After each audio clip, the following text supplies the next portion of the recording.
स्वदेशी उद्योग के लिए देश की आजादी के आंदोलन में जिन्होंने बहुत बड़ा योगदान दिया, ऐसे टाटा परिवार के श्रीमान रतन जी, मंत्री परिषद के मेरे साथी है रविकांत जी, टाटा ग्रुप के सभी महानुभाव, भाइयों और बहनों, ये समारोह गुजरात की धरती पर हो रहा है। अहमदाबाद के निकट एक छोटे से गांव साणंद के पास हो रहा है। इसका वेन्यू भले ही गुजरात की धरती को एक छोटा सा गांव हो, लेकिन इस अवसर को देश और दुनिया बड़े उमंग और उत्साह के साथ देख रही है।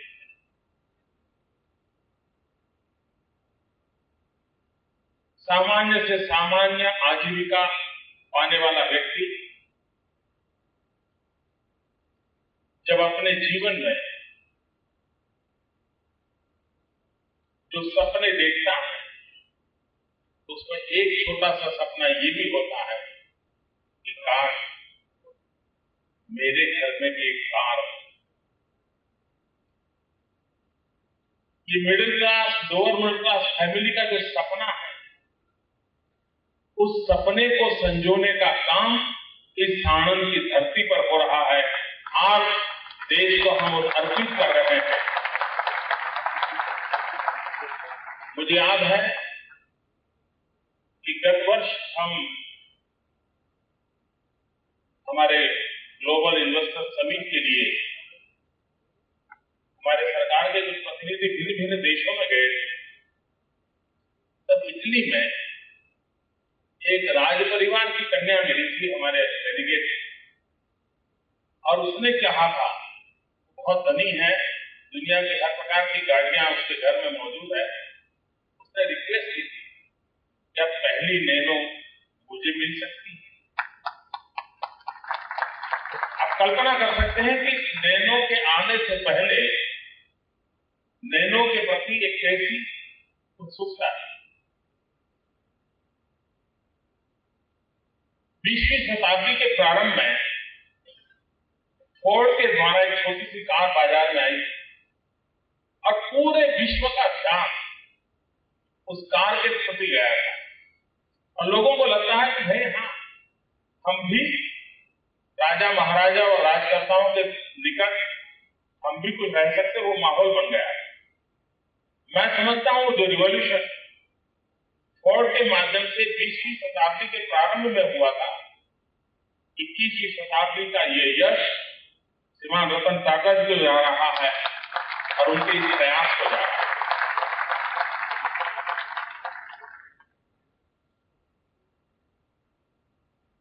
तो गुजरात की भरपूर प्रशंसा श्रीमान रतन जी ने की है और मुझे सरप्राइज देने का वादा भी किया है कि गुजरात में ऐसे अपने नए नए प्रोजेक्ट लेकर के आएंगे और गुजरात की विकास यात्रा के वो हिस्सेदार बनेंगे। लेकिन मुझे सबसे ज्यादा आनंद इस बात का हो रहा है कि जब रतन जी कह रहे हैं कि हम तो यहीं के थे, चले गए थे, फिर वापिस अपने घर लौट करके आए हैं। मुझे इस बात का गर्व है कि 400 साल पहले ईरान से जो पारसी परिवार आया होगा और उसको गुजरात के प्रति जो भाव जगा होगा, उस भाव को दोबारा जगाने में आज की वर्तमान सरकार सफल हुई है। ये मेरे लिए सबसे बड़ा आनंद का विषय है कि मेरे अपने लोग कितने ही कौन बिछड़ गए हो, फिर अपने घरों में लौट के आ रहे हैं। इससे बड़ा आनंद और संतोष का विषय एक व्यवस्था के लिए, सरकार के लिए नहीं हो सकता है। उस आनंद की अनुभूति मैं आज कर रहा हूं। हम विकास की नई नई क्षितिजों को पार करना चाहते। शायद किसी ने 5 साल 10 साल पहले सोचा तक नहीं होगा कि अहमदाबाद का ये पश्चिमी क्षेत्र, सौराष्ट्र की तरफ जाने वाला ये क्षेत्र इतनी तेज गति से विकसित होगा। और जब हम विकास की संभावनाओं को देखते हैं तो हम कोई एक उद्योग लग जाए, उसके अगल बगल के गांवों को थोड़ा सा लाभ मिल जाए, वहां तक सीमित नहीं रहते। हम उसका इंटीग्रेटेड ऑल आउट डेवलपमेंट को लेकर के चलते।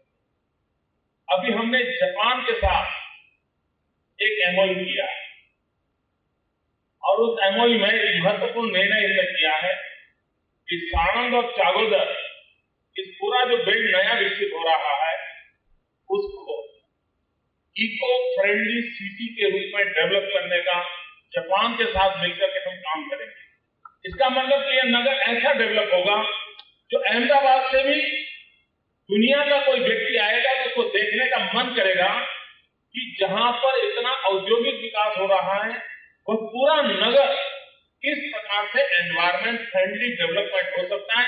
सारी व्यवस्थाएं, एनवायरमेंट के सारे पैरामीटर्स को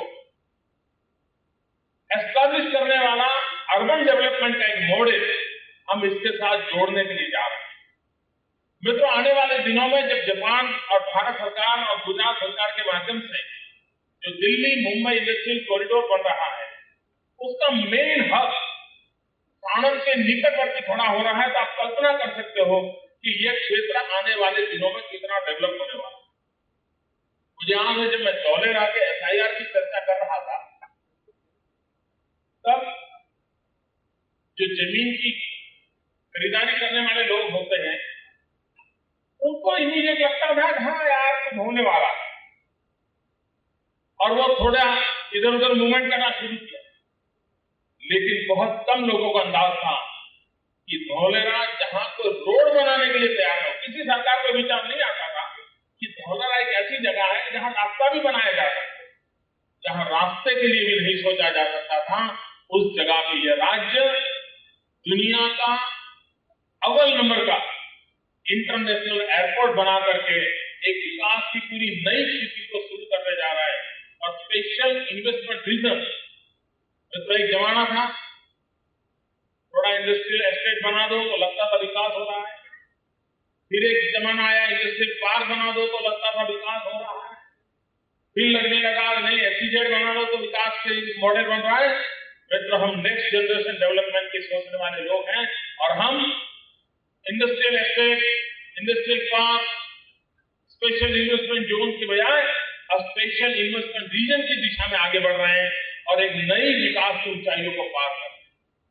हम लोग शंघाई वगैरह की चर्चा करने के आदी हैं और हमारे देश की विशेषता है कि मध्य प्रदेश की अच्छी बात मध्य प्रदेश के लोगों को जल्दी पता नहीं चलती, किसी और राज्य में लिखने में इतिहास नहीं होता है, बात पहुंचाई जाती है।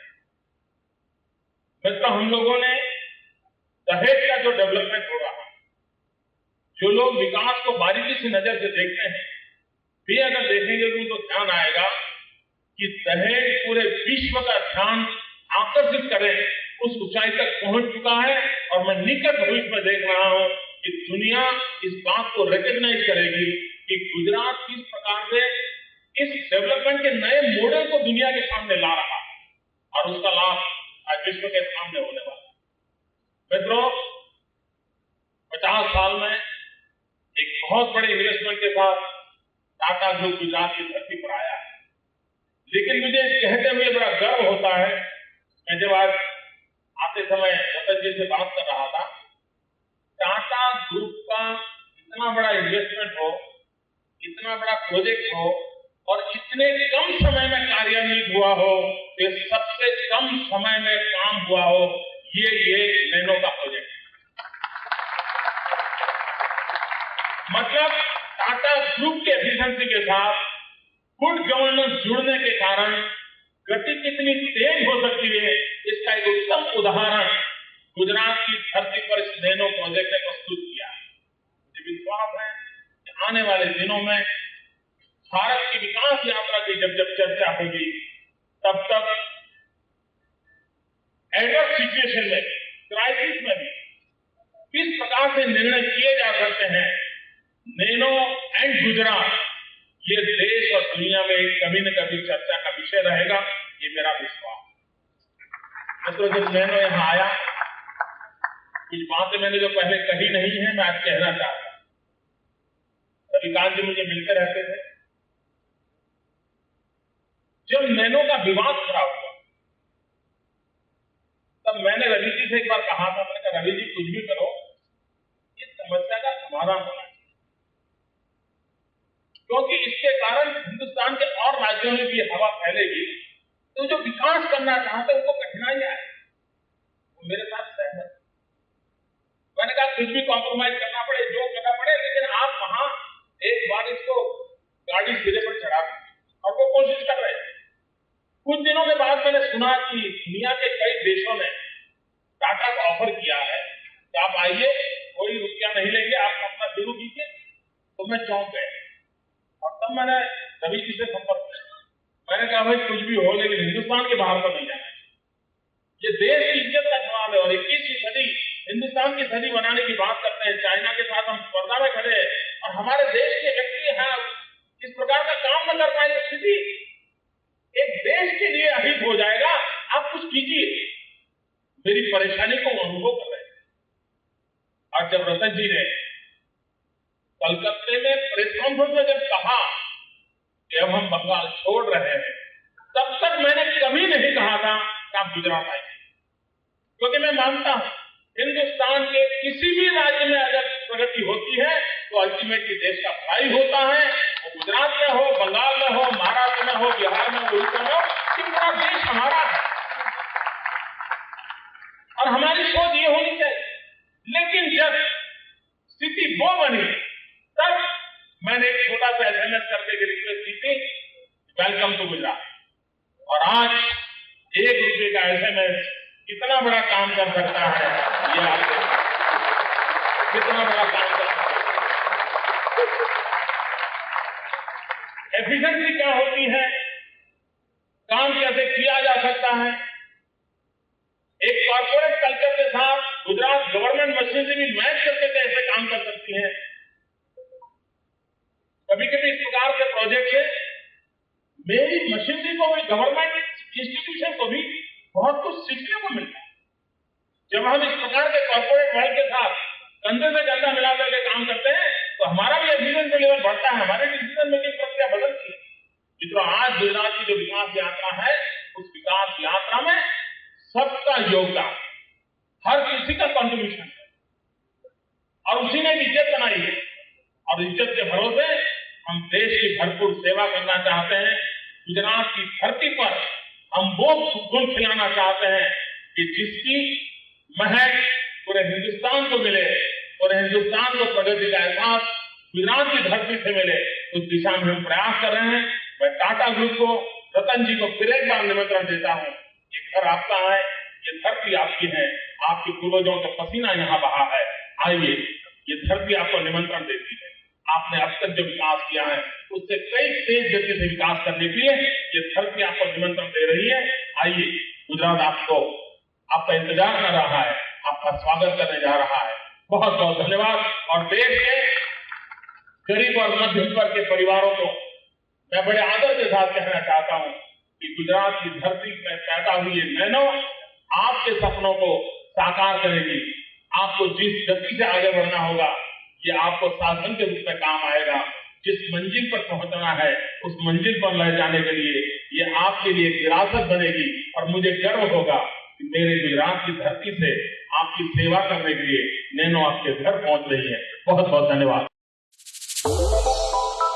श्रेष्ठ भारत पर खबरों से जुड़े रहने के लिए चैनल को सब्सक्राइब और लाइक करें, बेल आइकन दबाएं और देखते रहें श्रेष्ठ भारत।